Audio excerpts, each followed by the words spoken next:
مسلمانوں کی کون سی کمپلیسنسی ہے؟ ہزاروں لاکھوں لوگ اپنے جان کے نذرانے پیش کر گئے اس غلبہ دین کے لیے، خاص طور پہ پچھلے 30 سال کے اندر، ابھی بھی کر رہے ہیں. دنیا کو ہم نے یعنی آگ ہی لگا دی، آلموسٹ غلبہ نہیں ہوا. تو دیکھیے پوری بحث کا خلاصہ جس طرح آپ نے کیا، بہت شاندار خلاصہ کیا کہ جس وقت ہم دین سے متعلق کوئی بات کرتے ہیں، ہماری مجبوری ہے کہ ہم اپنے تصورات، عالمی سطح پر نظاموں کی بحث کے مقابل میں اسلام کو بطور نظام پیش کرنا، دنیا کے اندر اگر ہماری تہذیبی برتری اور غلبہ نہیں ہے اس کو ثابت کرنا، یہ کچھ نہیں ہو سکتا. آیت پڑھی جائے گی، اس کے اوپر اس کا ترجمہ کیا جائے گا، ترجمہ کرنے کے بعد اس کا سیاق و سباق، قرآن مجید کا پورا قانون، اس کے نظائر، اس کے شواہد، اگر آپ اس سے کوئی استنباط بھی کرتے ہیں تو وہ لفظوں میں بیان کریں گے آپ، اور اس کو کوالیفائی ہونا چاہیے وہاں پہ.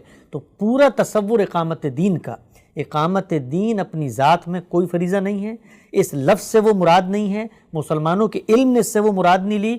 بالکل سادہ سی بات ہے، دین پر قائم رہیں گے، دین کو اختیار کریں گے، دین کو اپنی زندگی میں آپ بحال رکھیں گے، اس پر کھڑے رہیں گے، عمل پیرا رہیں گے، لوگوں کو دعوت دیں گے، لوگوں کو دعوت دیں گے. وہاں پر بھی آپ دیکھیے دعوت کس نے دینی ہے، حکم بتائے گا. علماء کی دعوت الگ، فرد کی دعوت الگ، بنی اسماعیل کی دعوت الگ. بطور قوم کے آپ کہیں جی دعوت دینا فرض ہے، تو ایک بندے کے اوپر بھی فرض ہے کہ امریکہ کو جا کے دعوت دے.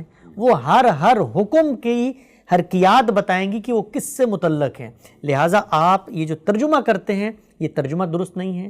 یہ آیت کا جو مفہوم پیچھے سے بیان ہو رہا ہے اس سے مطابقت نہیں رکھتا. خود آیت کے لفظ کا جو معطوف علیہ آگے بیان ہوئے تفرقہ نہ کرو، اس سے مطابقت نہیں رکھتا. آپ یہ کہتے ہیں کہ نافذ کرو، کن پہ نافذ کرو؟ وہ جو انبیاء نافذ نہیں کر کے گئے ان کے بارے میں کیا خیال ہے آپ کا، جن کو موقع نہیں ملا نافذ کرنے کا؟ تو یہ ساری چیزیں خود اس تصور کو، اور سب سے بڑھ کر آپ اگر غور کریں گے جن لوگوں نے اس تصور کو اپنایا ہے انہوں نے بھی جہاں اس لفظ کی لفظی بحث کی ہے، باقی جگہوں کے اوپر تورات کے بارے میں یہی لفظ آیا ہے، انجیل کے بارے میں یہی لفظ آیا ہے، ان سے گفتگو کرتے ہوئے کہ بھئی یہ فیصلہ، یہ اقامت کا، کہ بھئی تم اس کے اوپر بات کرتے ہو، ان چیزوں کو اختیار کرو جو تمہیں دی گئی ہیں.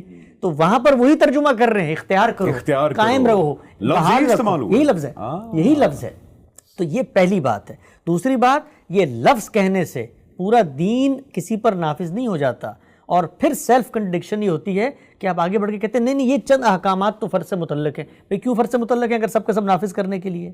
یہاں پر تو کوئی تخصیص نہیں کی گئی. تو پھر حکم بتائے گا، جب حکم بتائے گا تو فریضہ اقامت دین کوئی چیز نہیں ہے، حکم میں جانا پڑے گا. ایک حکم آپ نے بیان کر دیا کہ جی یہ تو غلبے کا حکم دیا گیا ہے، اس کی میں نے توضیح کی، وضاحت کی اپنے طالبانہ علمی سفر کی روشنی میں. ہم خود طالب علم ہیں، ابتدائی طور پہ چیزوں کو سمجھتے ہیں، اور عاجزی کے ساتھ یہ بیان کرنا چاہیے کہ یہ سب چیزیں ہمارے علماء نے لکھی ہیں، اس عہد کے اندر بڑے لوگوں نے بیان کی ہیں. ہمارے استاد جناب جاوید احمد غامدی صاحب نے بیان کی، مولانا امین حسن اصلاحی نے بیان کی، حمید الدین فراہی نے بیان کی. یہ لوگ ہیں جن لوگوں نے ان تصورات کو بتایا ہے، خدا کی پوری ہدایت کو سامنے رکھ کے.